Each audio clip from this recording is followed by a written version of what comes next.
Good morning students. Population and organisms में कल आपने abiotic factors, first abiotic factors temperature को देखा था कि हाउ टेम्परेचर को कैसे how organism adapt temperature according to their atmospheres के अकॉर्डिंग। जो जितने भी ऑर्गेनिजम्स हैं टेम्परेचर को ध्यान में रखते हुए, टेम्परेचर की अगर हम बात करें तो टेम्परेचर को देखते हुए ये कैसे एनवायरनमेंट के एडेप्टेशंस को अडॉप्ट कर रहे हैं, not for only survival but also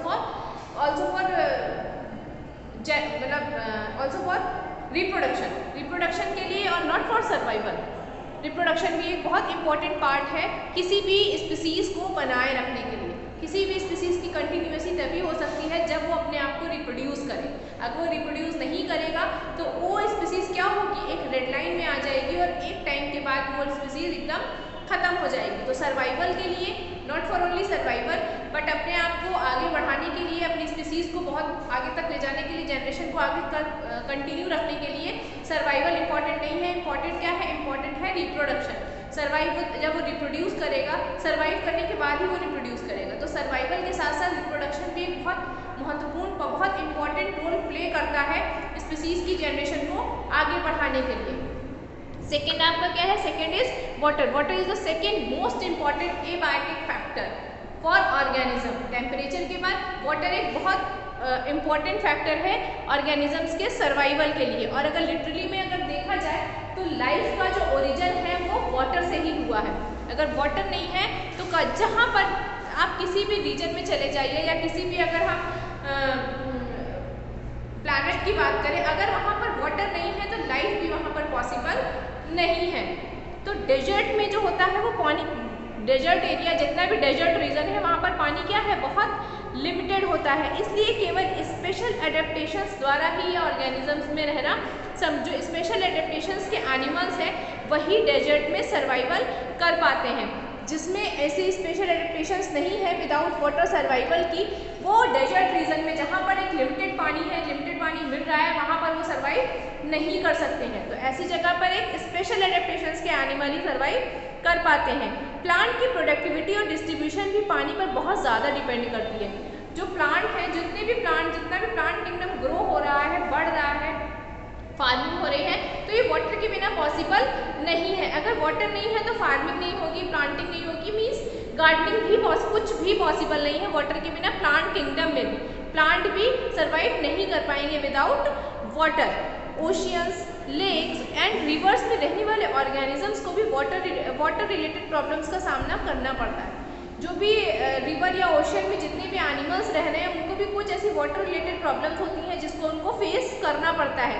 aquatic organisms के लिए वाटर की क्वालिटी, जो केमिकल कंपोजिशन होता है, एक्वाटिक एनिमल्स, जितने भी जंतु कहाँ रह रहे हैं, ओशियंस में, रिवर्स में या लेक में रह रहे हैं, इनके लिए क्या होता है, जो वाटर का पीएच लेवल होता है, जो केमिकल कंपोजिशन होता है, इसको क्या होता है, इसका एक बहुत इंपॉर्टेंट रोल होता है।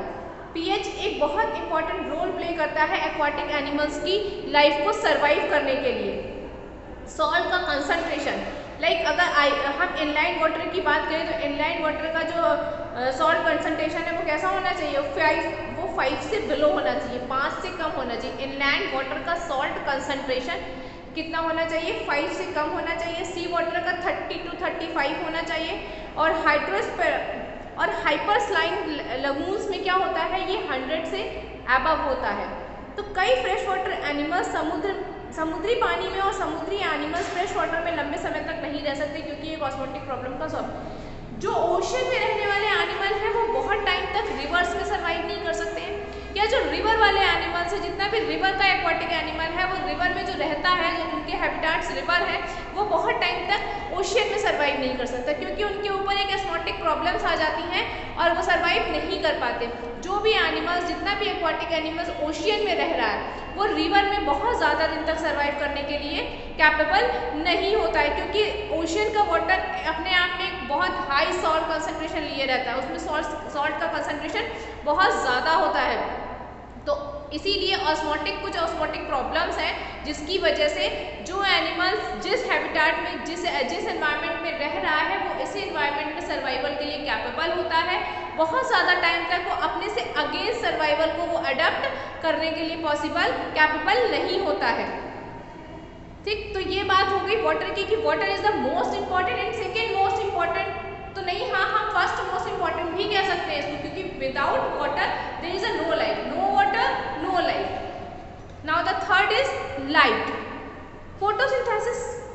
Light is most important for photosynthesis for plant kingdom.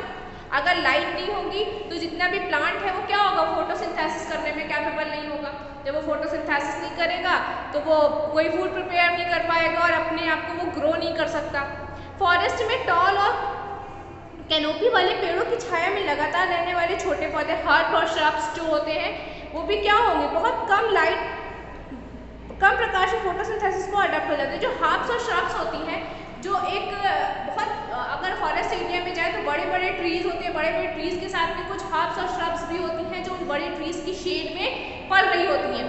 तो वो हर्ब्स और श्रब्स कम लाइट में भी अब फोटोसिंथेसिस अडॉप्ट करने के लिए कैपेबल होती हैं। बट लाइट इज मस्ट, भले ही कम चाहिए पर चाहिए तो। बहुत से पौधों में फ्लावरिंग के लिए निश्चित फोटो पीरियड की आवश्यकता होती है, इसलिए वे लाइट पर डिपेंड रहते हैं। बहुत से ऐसे फ्लावर होते हैं, लाइक सनफ्लावर की अगर हम बात करें तो सनफ्लावर अकॉर्डिंग टू सन, जिधर सन मूव कर रहा है सनफ्लावर भी उधर ही मूव करता है। सन जैसे सन मूव करेगा सनफ्लावर भी उसी के हिसाब से मूव करता है। तो कुछ ऐसे, तो जो ऐसे प्लांट, जो ऐसे फ्लावर्स होते हैं जो फोटो पीरियड के अकॉर्डिंग ही अपने आप को क्या करते हैं, ग्रो करते हैं, तो उनके लिए लाइट एक बहुत इंपॉर्टेंट रोल प्ले करता है। एनिमल्स लाइट की इंटेंसिटी और ड्यूरेशन में वेरिएशंस को रिप्रोडक्टिव और माइग्रेटरी एक्टिविटीज से क्लूज की तरह यूज करते हैं। लाइट की वेरिएशंस सीजनल होती है, ऑब्वियसली लाइट का जो ड्यूरेशन होता है, जो लाइट की वेरिएशंस होती हैं वो सीजनल ही होती हैं। लैंड पर लाइट और टेम्परेचर में क्लोज लिंक होता है क्योंकि दोनों सोर्स ऑफ सन है। लैंड पर लाइट और टेम्परेचर दोनों में क्या होता है, एक क्लोज लिंक होता है क्योंकि इनका दोनों का टेम्परेचर का सोर्स भी सन है और लाइट का सोर्स भी सन है। मेजर और रिच सोर्स सन ही है लाइट और टेम्परेचर का, तो लाइट और टेम्परेचर में एक क्लोज लिंक होता है। ओशियंस की, अगर हम ओशियंस की डेप्थ में जाएं, लाइक 500 मीटर्स से नीचे डेप्थ की अगर हम बात करें तो 500 मिनिमम 500 मीटर्स से नीचे में एनवायरनमेंट क्या होता है, मोस्ट प्रोबेबली डार्क ही होता है। मोस्ट प्रोबेबली अगर हम समुद्र में 500 मीटर गहराई में चले जाएंगे तो वहाँ का हमें एनवायरनमेंट कैसा, वहाँ का जो जितना भी वहाँ का एरिया है वो कैसा होगा, वो डार्क ही होगा, वो अंधेरे में ही होगा, या फिर वहाँ सनलाइट नहीं, या फिर हम ये कह सकते हैं कि वहाँ सनलाइट नहीं पहुँच रही है। तो वहाँ रहने वाले ऑर्गेनिजम्स की एनर्जी का सोर्स क्या है। एक क्वेश्चन ये उठता है कि अगर भाई लाइट बहुत इंपॉर्टेंट है, ठीक है, लेकिन जब हम ओशियंस की बहुत गहराई में जाते हैं, 500 मीटर्स से भी नीचे चले जाते हैं, तो वहाँ का जो एनवायरनमेंट है, वहाँ का जो जितना भी वहाँ का एरिया है वो तो पूरा डार्क में होता है। तो क्या वहाँ पर जो रह रहे हैं ऑर्गेनिजम्स या प्लांट जो है वो ग्रो नहीं कर रहे हैं, ये एक रीज़न है। तो उनको सनलाइट कहाँ से मिल रही है, वो अपने आप को कैसे ग्रो कर रहे हैं, तो उसका आंसर ये होता है कि marine snow, whale falls, chemosynthesis, hydrothermal vents etcetera. कुछ हाइड्रोथर्मल, कुछ पानी की भी गर्मी होती है।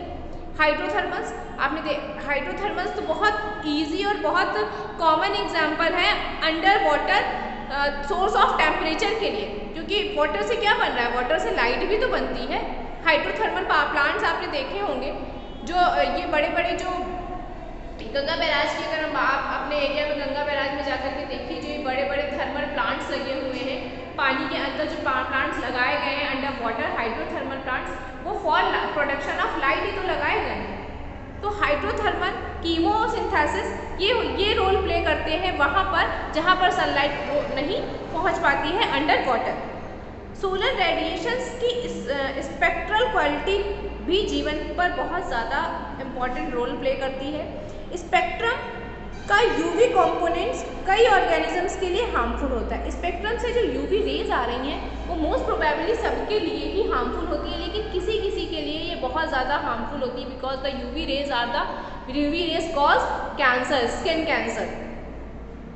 ओशियंस में अलग अलग गहराई में मिलने वाली मराइन प्लांट्स और विजिबल स्पेक्ट्रम के सभी कलर्स कंपोनेंट्स, जितना हम ओशियन में अंदर जाते जाएंगे उतना हमें कलर स्पेक्ट्रम कम मिलता जाएगा, और एक टाइम के बाद वो कलर स्पेक्ट्रम क्या होगा, क्लोज हो जाएगा, होगा ही नहीं। तो जितने भी मराइन प्लांट्स और विजिबल स्पेक्ट्रम है वो अंडर वाटर क्या होते हैं, विजिबल स्पेक्ट्रम अंडर वाटर 0 हो जाता है, और रेड ग्रीन और ब्राउन एल्गी में से समुद्र, एक क्वेश्चन ये भी है कि रेड ग्रीन और ब्लू एल्गी में से समुद्र में सबसे गहरे भाग में कौन मिलेगा और क्यों? रेड ग्रीन ब्राउन एल्गी में से समुद्र के सबसे गहरे भाग में कौन मिलेगा और क्यों? तो इनमें से अगर, क्योंकि स्पेक्ट्रम समुद्र के गहरे भाग में जैसे जैसे ओशन में हम अंदर जाते जाएंगे स्पेक्ट्रम क्या होगा? जीरो होता जाएगा। जब स्पेक्ट्रम, विजिबल स्पेक्ट्रम जीरो होता जा रहा है तो हम अंदर अगर जा रहे हैं तो हमें कौन सी एल्गीज मिलेगी? तो समुद्र की गहराई में हमें रेड ग्रीन और ब्राउन एल्गीज में कौन सी एल्गी मिलेगी? क्योंकि वहाँ पर अंडर ओशियन जो स्पेक्ट्रम है वो तो जीरो हो गया। तो इसका आंसर ये होगा कि रेड कलर बहुत शॉर्ट वेवलेंथ को भी एब्जॉर्ब कर लेता है। रेड कलर बहुत शॉर्ट वेवलेंथ को भी एब्जॉर्ब कर लेता है। तो ये that is why the reason कि रेड एल्गी ही हमें अंडर ओशियन मिलने वाली है, because the red colour absorb very short wavelength, बहुत कम वेवलेंथ की लाइट को भी वो एब्जॉर्ब कर लेता है। तो रेड एल्गीज जितनी भी हैं वो कहाँ मिलेंगी? हमें अंडर ओशियन, जहाँ पर विजिबल स्पेक्ट्रम जीरो है वहाँ पर हमें रेड एल्गीज मिलने वाली है, because the red colour absorb very short wavelength. ठीक, नेक्स्ट है आपका सॉइल। सॉइल में क्या है कि विभिन्न स्थानों पर हर एरिया में, जहाँ हम कहीं अगर हम प्लेन की बात करें या हिल्स की बात करें तो क्या होता है, सॉइल्स का जो नेचर होता है, जो उनकी प्रॉपर्टीज होती हैं वो वेरी करती है। हर एरिया की सॉइल क्या होती है? अलग अलग डिफरेंट टाइप की होती है। कहीं पर रेड होती है, कहीं पर ब्राउन होती है, कहीं पर डार्क ब्राउन होती है, कहीं पर येलो होती है, कहीं पर ब्लैक होती है। तो क्या होता है, अकॉर्डिंग टू प्लेन्स और हिल्स, अगर हम जो एरियाज की बात करें according to areas, hills, plains like, तो क्या होगा कि सॉइल का नेचर और प्रॉपर्टी वेरी करता है। तो ये बातें डिपेंड रहती हैं किस पर? वहाँ के। और ये ऐसा क्यों होता है, सॉइल में वेरिएशंस क्यों आती है?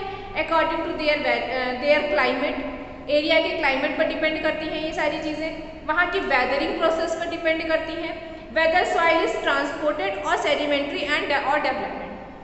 वेदर सॉइल इज ट्रांसपोर्टेड और सेडिमेंट्री, वेदर सॉइल क्या है? ट्रांसपोर्टेड और सेडिमेंट्री भी हो सकती है और उसके डेवलपमेंट पर भी डिपेंड करती है। सॉइल के पैरालोशन और वाटर होल्डिंग कैपेसिटी को डिटरमाइन करने के लिए कैरेक्टरिस्टिक्स हैं सॉइल कॉम्पोजिशन, ग्रेन साइज और एग्रीगेशन। सॉइल कितना वाटर एब्जॉर्ब कर रही है, सॉइल में कितनी वाटर एब्जॉर्ब करने की कैपेसिटी है, ये डिपेंड किस पर करता है? ये डिपेंड करता है सॉइल के कॉम्पोजिशन पर, ग्रेन साइज पर और एग्रीगेशन ऑफ सॉइल पर। ये चीज़ें डिपेंड करती हैं एग्रीगेशन ऑफ सॉइल पर। क्या कि हाउ सॉइल बाइंड वाटर, वो वाटर को कितना ज़्यादा बाइंड कर सकता है, कितना ज़्यादा वो एब्जॉर्ब कर सकता है, ये चीज़ें डिपेंड करती हैं composition of soil, size of grain and the aggregation of soil. In characteristics के साथ में एक बहुत इंपॉर्टेंट रोल प्ले करता है कौन? पीएच, मिनरल कॉम्पोजिशन भी है। तो ये कुछ ऐसे पैरामीटर्स हैं जो एरिया की जो वेजिटेशन है उनको बहुत एक लिमिटेड क्रॉस लाइन के पर चीज़ें डिपेंड करती हैं सॉइल की, कि सॉइल का पीएच लेवल, जहाँ पर जो कॉम्पोजिशन है सॉइल का, उस कॉम्पोजिशन से हम सॉइल के पीएच को निकाल सकते हैं कि सॉइल में क्या पीएच है। तो अकॉर्डिंग टू पीएच वहाँ की वेजिटेशन भी डिपेंड करती है कि इस पीएच में कौन सी वेजिटेबल हम ग्रो करा सकते हैं। इसके बाद ये सब मिलकर ये तय करते हैं कि उस एरिया में किस प्रकार के एनिमल्स का सपोर्ट किया जा सकता है। अकॉर्डिंग टू सॉइल कॉम्पोजिशन हम ये भी डिसाइड कर सकते हैं कि उस एरिया में कौन से एनिमल सर्वाइव कर पाएंगे। एक्वाटिक एनवायरनमेंट और सेडिमेंट कैरेक्टरिस्टिक्स प्रायः बेंथिक एनिमल्स के टाइप को डिटरमाइन करती हैं। जो भी सॉइल का कॉम्पोजिशन है वो ये डिसाइड करेगा कि कॉम्पोजिशन के हिसाब से वो ये डिसाइड करेगा जो सॉइल है वहाँ पर कौन सी वेजिटेबल ग्रो हो सकती है, कौन सा एनिमल है जो इस टाइप की सॉइल में अपने आप को सर्वाइव कर सकता है, वहाँ के एडेप्टेशंस को वो अडॉप्ट कर सकता है। तो ये बेटा आपके कुछ एबायोटिक फैक्टर्स थे। नेक्स्ट टॉपिक हम नेक्स्ट वीडियो में कवर करेंगे।